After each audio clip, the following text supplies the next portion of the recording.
नमस्कार दोस्तों। आज के इस वीडियो में हम लोग जानेंगे वर्षा और उसके प्रकार।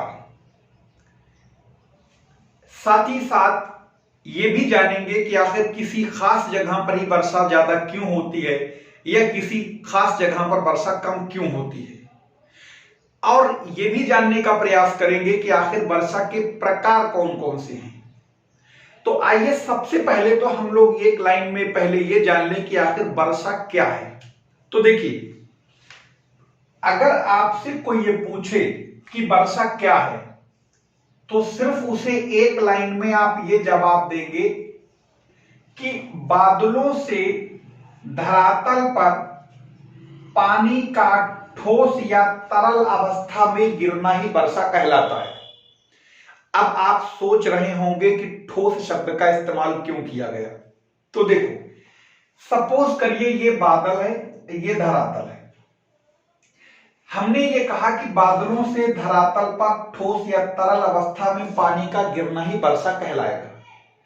वो इसलिए कहा क्योंकि बहुत बार ऐसा होता है कि पानी के साथ साथ ओला भी गिरता है, या आप मान लीजिए पानी कम गिरे ओला ज्यादा गिरे तो भी ओला भी एक वर्षा का प्रकार है, इसीलिए उसे हम लोग वर्षा में ही शामिल करते हैं, इसीलिए ये शब्द का इस्तेमाल किया। तो एक लाइन में एक बार फिर से बता दें, बादलों से पानी का धरातल पर ठोस या तरल अवस्था में गिरना वर्षा कहलाता है। अब अगर हम लोग वर्षा के प्रकारों की बात करेंगे तो पूरी इस धरती के ऊपर वर्षा के 3 प्रकार पाए जाते हैं। पहला कहलाता है पर्वतीय वर्षा, जिसे अंग्रेजी में ओरोग्राफिक रेनफॉल कहा जाता है। रेनफॉल की जगह प्रेसिपिटेशन शब्द का भी इस्तेमाल अंग्रेजी में किया जाता है। दूसरे को कहा जाता है कन्वेक्शनल रेनफॉल या संवाहनी वर्षा, और तीसरे को कहते हैं चक्रवाती वर्षा, इसे अंग्रेजी में कहते हैं साइक्लोनिक रेनफॉल। अब बात यहां पर यह है कि अगर इन तीनों रेनफॉल्स को एक वीडियो में आपको बताया जाता तो ये वीडियो बहुत लंबा हो जाता, जिससे आपको ये बोरिंग होने लगता। इसलिए यहां पर हमने एक एक वर्षा के टाइप्स को एक एक छोटे छोटे वीडियो में आपके सामने रखने की कोशिश की है। तो आज सबसे पहले हम लोग पर्वतीय वर्षा के बारे में जानेंगे, और साथ में एक बात और याद रखिए, इन वर्षा चाहे वो पर्वतीय हो, संवाहनी हो या चक्रवाती हो, इन तीनों का कॉन्सेप्ट सिर्फ एक है। यानी अगर आपने कॉन्सेप्ट को पकड़ लिया तो प्री से लेके मेंस तक इस पर शॉर्ट नोट भी लिखने को आती, जो आसानी से आप कर लेंगे। तो चलिए देखते हैं। सबसे पहले आज हम लोग बात करेंगे पर्वतीय वर्षा की। तो बात पर्वतीय वर्षा हो या किसी और की, तो 2-3 चीजों को ध्यान रखना है, वो हमेशा आपके काम आएंगी। एक तो आपको ये ध्यान रखना है कि इस पूरी दुनिया को एक तरीके से अगर रेगुलेट करने का काम अगर कोई करता है तो सूरज करता है। अब आप सोचेंगे ऐसा क्यों? ऐसा इसलिए क्योंकि सूरज से हमें मिलता है टेम्परेचर, और टेम्परेचर वेरिएशन, यानी पूरी दुनिया में टेम्परेचर बराबर नहीं पड़ता है, तो जब टेम्परेचर वेरिएशन होता है तो प्रेशर वेरिएशन बनता है, और बिना प्रेशर वेरिएशन के हवा चल ही नहीं सकती। तो इसलिए हवा के चलने के लिए प्रेशर वेरिएशन जरूरी है, और प्रेशर वेरिएशन के लिए टेम्परेचर वेरिएशन जरूरी है। अब वो सब बातें कभी आगे चलेंगे डिस्कस करेंगे, लेकिन आज हम लोग सिर्फ यहां पर एक चीज ध्यान रखना।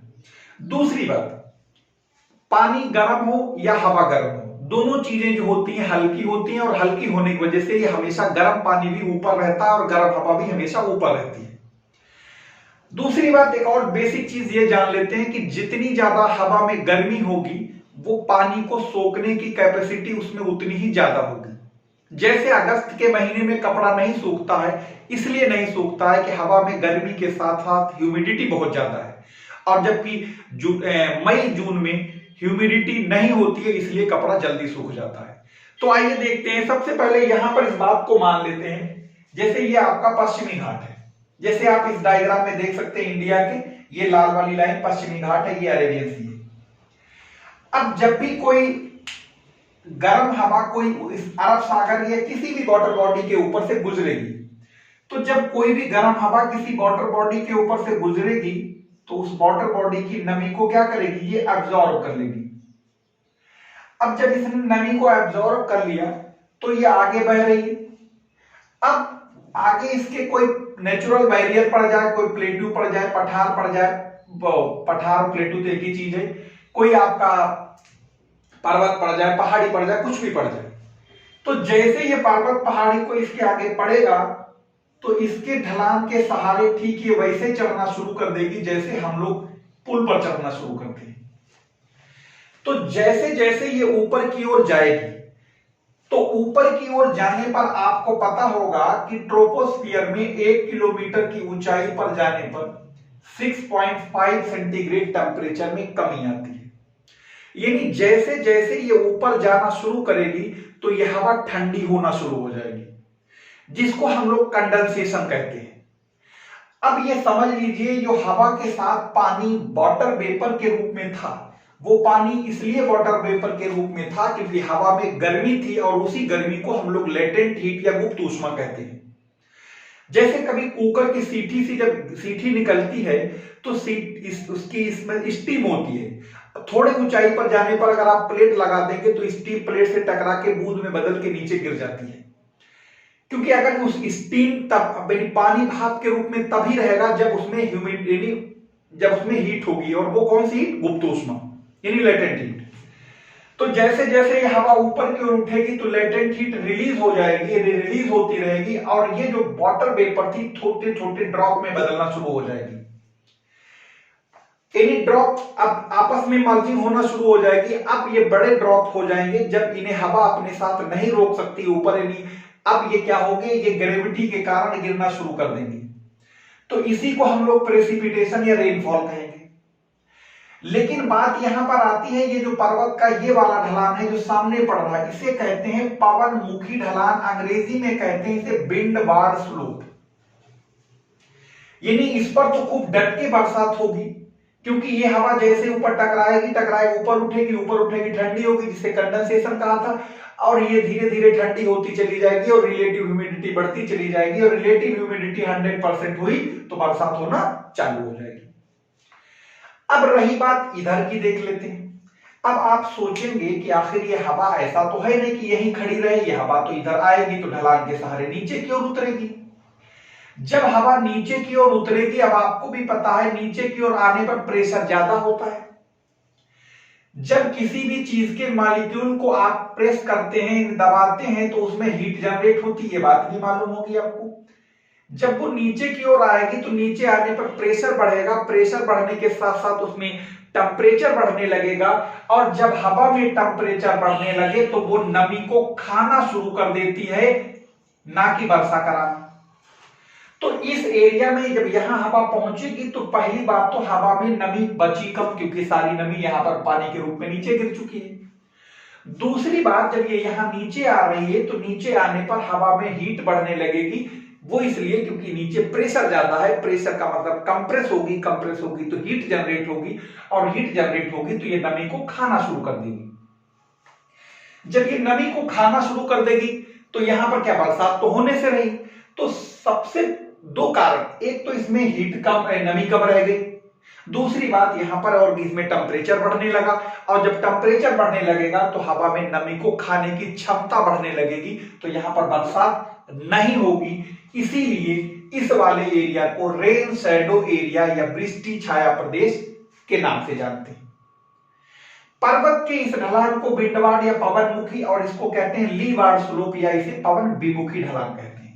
अब बात थोड़ी सी यहां पर कर लेते हैं, या इस बात को समझने के लिए हम लोग यहां पर इसको देख लेते हैं इंडिया के इस मैप में। ठीक, जो यहां बनाया था तो उसको देख लो। जैसे आपसे ये कहा कि देखो ये है भारत का मैप, आधा बना रहे क्योंकि इतनी की जरूरत है। यहां पर आप देखेंगे ये आपका पश्चिमी घाट है, ये आपका अरेबियन सी है। अब इस अरब सागर के ऊपर से गर्म हवाएं चलेंगी, तो चलेंगी क्या करेंगी, ऊपर जाएंगी तो नमी को, गर्म हवाएं इस अरब सागर के ऊपर से गुजरेंगी तो नमी पी लेंगी।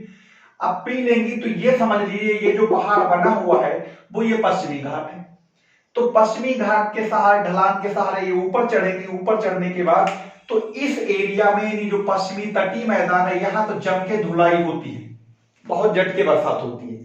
लेकिन जब इसके इस ढलान पर पहुंचते हैं इस वाले एरिया में, तो तो यहां पर एक तो नमी कम हो चुकी होती है, दूसरी बात यहां पर जो है नीचे उतरने के साथ साथ इनका टेम्परेचर बढ़ने लगता है, इसलिए इस एरिया में बरसात नहीं हो पाती इसके मुकाबले। तो इसीलिए इस वाले एरिया को रेन शैडो एरिया कहा जाता है। और आपने पता भी होगा आपको कि इस एरिया के किसान अक्सर यहाँ पर विदर्भ और इस वाले एरिया में आपने देखा होगा कि अक्सर किसान इतना परेशान हो जाते हैं तो अक्सर सुसाइड की घटनाएं भी सुनते होंगे आप। दूसरी बात, कुछ दिन पहले की बात याद करो, महाराष्ट्र में एक जगह पर थी मराठवाड़ा, वहां पर ट्रेन से पानी पहुंचाने की सिचुएशन आ गई थी, इतने ज्यादा पानी की क्राइसिस आ गई थी। तो इसीलिए यहां पर अगर हम दूसरा पहलू को देखें, साउथ इंडियन रिवर जो होती है उनमें पानी इतना नहीं रहता है, और यही वजह है कि कावेरी के पानी को लेकर तमिलनाडु और कर्नाटक जैसे राज्यों में विवाद भी है। तो ये जो वर्षा का आपने टाइप देखा पहला, तो कॉन्सेप्ट सबका सेम है, यानी जब हवा में गर्मी बढ़ेगी तो टेम्परेचर उसमें क्या होगा, नमी को सोखने की क्षमता बढ़ जाएगी। नमी को सोखने की क्षमता बढ़ेगी जब हवा में टेम्परेचर बढ़ेगा, और जब वो किसी नेचुरल बैरियर से टकराएगी तो ऊपर उठेगी, ऊपर उठने के बाद हवा ठंडी होती रहेगी, यानी कंडेंसेशन होगा, संघनन होगा, बादल बनेंगे, और फिर पानी वो जो वाटर वेपर है वो ड्रॉप में कन्वर्ट होना शुरू हो जाएगी, और वही ड्रॉप नीचे ग्रेविटी के कारण टपकने लगती है। अब यहां पर एक चीज बात और बता दें, वो आगे भी आपके काम आएगी, और वो है आपकी ह्यूमिडिटी। देखो सबसे इंपॉर्टेंट फैक्टर है ये आर्द्रता। ध्यान रखना, आर्द्रता आपकी दो तरीके की होती है। एक कहलाती है सापेक्षिक आर्द्रता, जिसे हम लोग बोलते हैं रिलेटिव ह्यूमिडिटी, इसे परसेंटेज में नापते हैं। दूसरी होती निरपेक्ष आर्द्रता, जिसे हम लोग एब्सोल्यूट ह्यूमिडिटी कहते हैं। वर्षा के मामले में सापेक्षिक आर्द्रता ही इंपॉर्टेंट है, यानी वर्षा यूं कह सकते हैं मोटे तौर पर कि जब तक वर्षा नहीं होगी जब तक रिलेटिव ह्यूमिडिटी 100% नहीं हो जाएगी। अब रिलेटिव ह्यूमिडिटी और टेम्परेचर का क्या खेल है, देखो जैसे जैसे टेम्परेचर अगर हवा में बढ़ने लगेगा तो रिलेटिव ह्यूमिडिटी घटने लगेगी, और टेम्परेचर अगर घटने लगेगा तो रिलेटिव ह्यूमिडिटी बढ़ने लगेगी, यानी एक दूसरे के उल्टे काम करते हैं। जैसे इस बात को अगर आपको यहां पर समझना हो अगर, तो ये समझ लीजिए कि यहां पर हवा में नमी की मात्रा कुछ भी है, हम इसे नमी की मात्रा को ना समझ के हम किसी लड़के के इंटरमीडिएट या हाई स्कूल में नंबर को समझ लेते हैं। जैसे किसी बंदे को नंबर मिले 50 नंबर, 100 नंबर का पेपर था, उसे 50 नंबर मिले, तो हम ये कहेंगे कि इसे नंबर कितने मिले, 50%। अब दो ही तरीके हैं, या तो हम नीचे वाला नंबर घटा दें तब ये परसेंटेज बढ़ जाएगा, या हम ऊपर वाला नंबर बढ़ा दें। तो ये इसको मान लो आप टेम्परेचर, और इसको मान लो हवा में नमी। आगे चलेगी जब हवा में टेम्परेचर गिरेगा, यानी आप रह गए 80 और आपको नंबर 85 रहे, तो इसका मतलब ये परसेंटेज तो बढ़ गया होगा। इसी तरीके से यहां पर पहुंचे, पता लगा आपको नंबर मिले 60, पेपर कितने का, 50 नंबर का, यानी टेम्परेचर लगातार गिरता चला जा रहा है। यहां पर नौबत ये आई आपको नंबर मिले 50, पेपर थे कितने का, 50 नंबर का, यानी आपको 100% मार्क्स मिले। वो मार्क्स नहीं है, रिलेटिव ह्यूमिडिटी है, और बरसात यहीं पर स्टार्ट हो जाएगी। अब ये डिपेंड करता है कि हवा में ह्यूमिडिटी की मात्रा है कितनी। अगर हवा में ह्यूमिडिटी की मात्रा ज्यादा है तो आपको ज्यादा बरसात होगी, और अगर ह्यूमिडिटी की मात्रा कम है तो बरसात की मात्रा भी कम होगी। अब हम लोग नेक्स्ट वीडियो में ओरोग्राफ यानी कन्वेक्शनल और आपका फ्रंटल, जिसे हम लोग चक्रवाती या वाताग्री वर्षा कहते हैं, उसकी बात करेंगे। ये वीडियो आपको कैसा लगा कमेंट सेक्शन में जाके जरूर बताएं, ताकि उस तरीके से आप इसमें कुछ अपडेट किया जा सके। साथ ही साथ अगर किसी के पास लिंक की प्रॉब्लम है तो ये नंबर है 9889043941। ये टेलीग्राम से लेके व्हाट्सएप हर जगह है, आप इस पर से जुड़ सकते हैं। इस जीएस कैंपस नाम से एक टेलीग्राम चैनल भी है जिसपे आप जुड़ सकते हैं, लिंक आपको उस पर मिलता रहेगा। साथ ही साथ अगर आपको ये वीडियो अच्छा लगा हो तो इसे चैनल को सब्सक्राइब कर लेना जिन लोगों ने नहीं किया, और अगर अच्छा लगा हो तो लाइक और शेयर जरूर करें, ताकि ज्यादा से ज्यादा तक लोगों तक बात पहुंचे कि जवाबदेही बड़ी होती है तो उस तरीके से फिर काम भी अच्छा होगा। धन्यवाद।